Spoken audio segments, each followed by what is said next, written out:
सागर वा काय टक्के पडलेस रे. 58% पाडून तू 10वीच्या वर्गात घवघवीत यश मिळवलं. एवढं यश आपल्या घरानंच कोणाला सुद्धा भेटलं नव्हतं. चक्क मला पण नाही. मला तर 58.42% होते. तुला तर ॲक्युरेट 58% आहेत. असं काय हरकत नाही, कारण कामच तुला एवढी होती. सकाळी उठायचंस, लवकर उठायचंस, अगदी 4ला उठायचंस, त्यानंतर गोठा साफ करायचास, दूध धार काढायला लागायची, तुला शेतात जायला लागायचं, तुला एवढी सगळी कामं करायला लागायची. मी कामं करायचो ते तुला सांगतोय.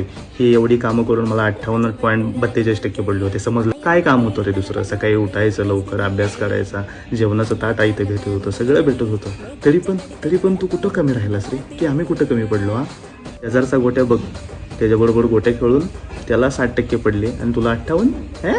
अरे 2%चा फरक आहे रे. 10%चा असतं तर समजलं असतं की तो हुशार आहे, पण 2%चा शी पाडून 58% पडले. अरे 59, 60, 65 ह्या पटीत पाडायचे रे. म्हणजे कसं सांगायला बरं वाटतं. हे 58 इकडं तिकडं मध्ये टांगती तलवार वाटते रे. सांगायला पण कसं तरी वाटतं.